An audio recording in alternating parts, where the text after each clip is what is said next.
দৰং ওদালগুৰি লোকসভা সমষ্টিত নিৰ্বাচনী প্ৰচাৰ বিজেপিৰ ৰাষ্ট্ৰীয় সভাপতি জেপি নাড্ডাৰ দৰং ওদালগুৰি সমষ্টিৰ প্ৰথমখন নিৰ্বাচনী জনসভাত অংশগ্ৰহণ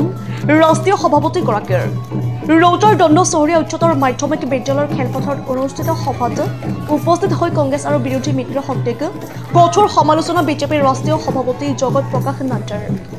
দৰং ওদালগুৰি লোকসভা সমষ্টিৰ প্ৰাৰ্থী দিলীপ শইকীয়াক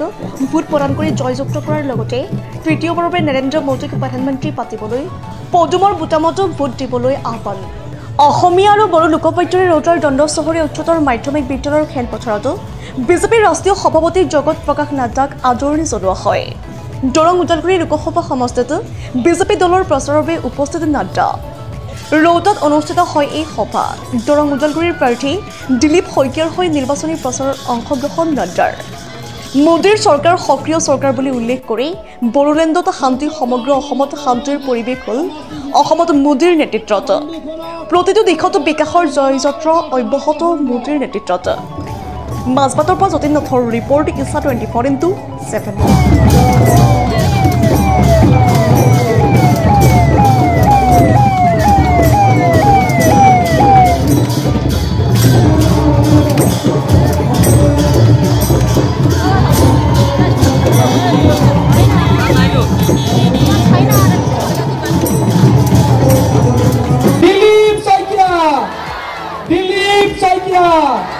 দিলীপ শইকীয়া ডক্টৰ হিমন্ত বিশ্ব শৰ্মা ধন্যবাদ ভগৱান ৰামচন্দ্ৰ আমাৰ সকলোৰ কাৰণে ভগৱান সমগ্ৰ ভাৰতবৰ্ষত প্ৰভু ৰামচন্দ্ৰক আজি 5000 বছৰৰ পৰা আমি ভগৱান হিচাপে মানি আহিছোঁ কোনোবাই মা কামাখ্যাক মানিছে কোনোবাই গুৰুজনক মানিছে কিন্তু ভগৱানক আমি মানিছোঁ তেনে প্ৰেক্ষাপটত যদি আজি বেংগলৰ দৰে ঠাইত যদি ভাৰতবৰ্ষত যদি এনেকুৱা ঘটনা ঘটিব লাগে ইয়াতকৈ ঘৃণনীয় আৰু ইয়াতকৈ গৰিহণাৰ পাত্ৰ হ'ব নোৱাৰে যোনেই নকৰক আৰু যিহেতু তাত তৃণমূল কংগ্ৰেছৰ শাসন চলি আছে নিশ্চয় তেওঁলোকে এইটোৰ ওপৰত এটা বিচাৰ কৰিব লাগে আৰু বিচাৰ কৰি উচিত শাস্তি দিব লাগে নহ'লে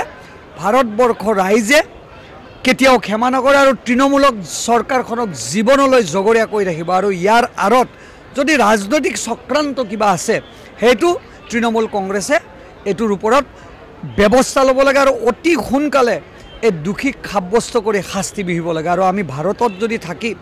প্ৰভু ৰামচন্দ্ৰক অপমান কৰিব লগা হয় যাক আমি ভগৱান ৰূপে মানিছোঁ ইয়াতকৈ দুখজনক আৰু ইয়াতকৈ লজ্জাজনক ঘটনা হ'ব নোৱাৰে সেইকাৰণে এই যিসকল ব্যক্তিয়ে এই কাম কৰিছে তেওঁলোকক আমি তীব্ৰ গৰিহণা দিছোঁ আৰু সকীয়াই দিছোঁ যে প্ৰভু ৰামচন্দ্ৰক লৈ কেতিয়াও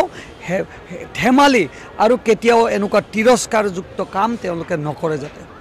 আজি আপোনালোকে দেখিলে যে হাজাৰ হাজাৰ ৰাইজৰ উপস্থিতিত বিশ্বৰ সৰ্বশ্ৰেষ্ঠ আৰু সৰ্ববৃহৎ ৰাজনৈতিক দল বিজেপিৰ ৰাষ্ট্ৰীয় সভাপতি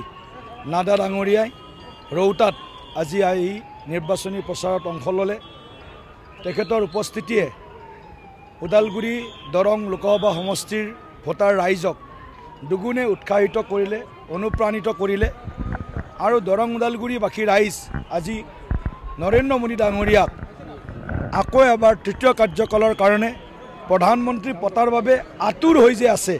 সেই কথাটোকে আজি প্ৰমাণিত কৰিলে হাজাৰ হাজাৰ পুৰুষ মহিলা যুৱক যুৱতী কৃষক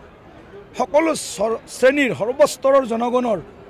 হিলদল ভাঙি যিটো আজি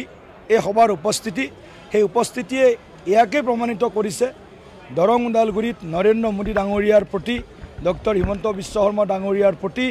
NDAৰ প্ৰতি ৰাইজৰ জনসমৰ্থন পূৰ্বতকৈ যথেষ্ট বৃদ্ধি পাইছে আৰু সেই হেতুকে দৰং ওদালগুৰি লোকসভা সমষ্টিত NDA ব্যাপক ব্যৱধানত ইয়াৰ পৰা মানে জিকিবই আৰু অভূতপূৰ্বভাৱে বহুতে আশা নকৰা ধৰণে বহুতে হয়তো ভাবি আছে অলপ ভোট পাম বুলি বিৰোধী দলে তেনেকুৱা আশাবিলাকক ফুটুকাৰ ফেনত পৰিণত কৰি NDAক এনেদৰে বিপুলভাৱে ৰাইজে আশীৰ্বাদ দিব যাৰ কল্পনা হয়তো আমি এই মুহূৰ্তত কৰিব পৰা নাই আমি চাওক আমি ভাবিছোঁ মিনিমাম আমি যেনেকৈ 2/3 মেজৰিটি যোৱাবাৰ পাইছিলোঁ, এইবাৰো পাম 2024-ত। 2/3 ভোটাৰ ৰাইজে, কমেও 2/3 ভোটাৰ ৰাইজে 3 ভাগৰ 2 ভাগ অৰ্থাৎ 66.66% ভোট মিনিমাম এইবাৰ দৰং ওদালগুৰি লোকসভা সমষ্টিত NDA লাভ কৰিব। হয়, কাইলৈ টংলা বিধানসভা সমষ্টিৰ কাৰ্যকৰ্তাসকলৰ উপস্থিতিত মাননীয় মুখ্যমন্ত্ৰী ডাঙৰীয়াই প্ৰথমখন দৰং ওদালগুৰি লোকসভাৰ নিৰ্বাচনী সভাত অংশ ল'ব। কাইলৈ দিনৰ 9:30 বজাত কলাইগাঁও মহাবিদ্যালয় খেলপথাৰত মুখ্যমন্ত্ৰী ডাঙৰীয়াই ৰাজহুৱা সভা সম্বোধন কৰিব। তাৰপিছত ক্ৰমাগতভাৱে আৰু 7খন নিৰ্বাচনী সভা অৰ্থাৎ 8খন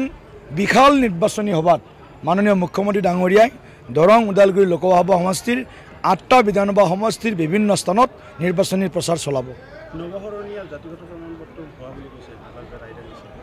মহামান্য আদালতৰ ৰায়দান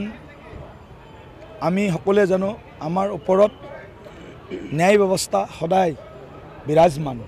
গতিকে ন্যায় ব্যৱস্থাই জুডিচিয়াৰীয়ে যিটো ৰায় দিছে সেই ৰায়টো আমি নিশ্চিতভাৱে বৰ্তমান মুহূৰ্তত সত্য প্ৰমাণিত হোৱা বুলি ক'ব লাগিব। গতিকে বাকী আইনে যি ব্যৱস্থা লয় সেই ব্যৱস্থা ল'ব বুলি আমি আশা কৰিছোঁ।